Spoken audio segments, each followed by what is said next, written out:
اس جہاں میں حافظ قرآن ہیں، جن کے بچے اس جہاں میں حافظ قرآن ہیں، وہ ماں باپ تو بڑے عالی شان ہیں۔ یہ تھے محمد عاصم فخر جو تلاوت فرما رہے تھے۔ اب اس کے بعد میں محمد اسرار کو دعوت دیتا ہوں کہ وہ آئیں اور آ کر آپ کے سامنے تقریر کریں۔ محمد اسرار۔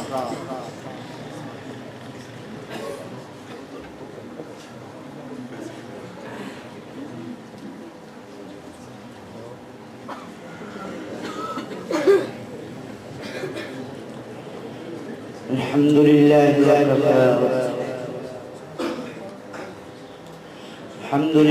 وکفا وصلاة وسلام علی عباده الذین اصطفى اما بعد فاعوذ باللہ من الشیطان الرجیم بسم اللہ الرحمن الرحیم ما كان محمد أبا أحد من رجالكم ولكن رسول الله وخاتم النبيين وقال النبي صلى الله عليه وسلم أنا خاتم النبيين لا نبي بعدي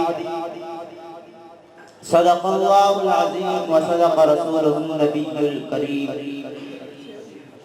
جس دور پہ نازاں تھی یہ دنیا اب ہم و زمانہ بھول گئے، اوروں کو جگانا یاد رہا خود ہوش میں آنا بھول گئے۔ منہ دیکھ لیا آئینے پردہ دیکھا سینے میں، دل ایسا لگایا جینے میں مرنے کو مسلمان بھول گئے۔ اذان اب بھی ہوتی ہے مسجد کے فضا میں انور، جس ضرب سے دل ہل جاتا ہے وہ ضرب لگانا ہم بھول گئے۔ محترم سامعین، عزیز و اقارب، میرے ہم مکتب ساتھیوں، میرا آج کا موضوع ختم الرسل، خاتم النبیین، خاتم المعصومین، جناب محمد مصطفیٰ صلی اللہ علیہ وسلم کے ختم نبوت پہ ہے۔ یعنی عقیدہ ختم نبوت کو یوں سمجھے جیسے کہ ایک مرکز کا دائرہ ہو، جس کے چاروں طرف توحید و رسالت، حقانیت و عبدیت، حق و صداقت، یوم الحساب، یوم البرزخ گردش کرتے ہو۔ اگر یہ اپنی جگہ سے ہل جائے تو سارا نظام درم برم ہو جائے گا، کیونکہ یہ سارا نظام دین اسلام کو محیط ہے۔ اس وجہ سے دشمن اسلام انگریز لعین نے اس نظام کو جڑ سے اکھاڑنے کے لیے ایک بھیانک سازش چلی۔ چنانچہ 1901 میں مرزا قادیانی لعین نے نبوت کا دعویٰ کیا۔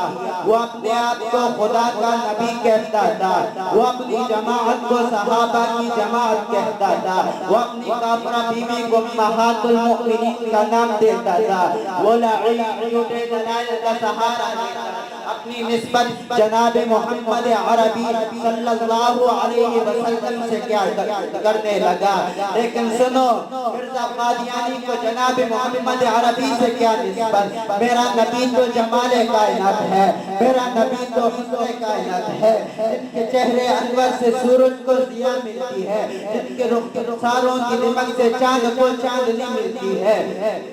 محترم سامعین، اب ذرا غلام احمد قادیانی کو دیکھیں، بلکہ انتہائی غور سے دیکھیں۔ چہرے پہ نہ روب ہے نہ دبدبا، نہ روشنی ہے نہ ضیاء، نہ امانت ہے نہ دیانت، نہ صداقت ہے نہ شرافت، نہ وقار ہے نہ افتخار ہے۔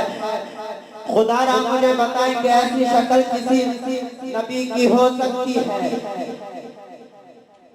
محترم سامعین، رب کعبہ کی قسم، ایسی شکل کسی نبی کی نہیں ہو سکتی، ایسی شکل کسی لعین کی ہو سکتی ہے، کسی مردود و شیطان کی ہو سکتی ہے، کسی ابلیس کی ہو سکتی ہے۔ محترم سامعین، فتنہ قادیانیت دن دگنی رات چگنی ترقی کر رہا ہے۔ اے شفاعت محمد کے طلبگاروں، اٹھو، صدیق اکبر کا جوش و انتقام لے کر، فاروق اعظم کی عدالت لے کر، عثمان غنی کی سخاوت لے کر، علی حیدری کرار کی شجاعت لے کر، محمد بن قاسم کی عظمت لے کر، بخاری کی رسالت لے کر قادیانیت کے سامنے دیوار بن کے کھڑے ہو جاؤ اور ملک پاکستان میں یہ اعلان کر دو کہ ختم نبوت زندہ باد، ختم نبوت زندہ باد، وآخر دعوانا الحمدللہ رب العالمین۔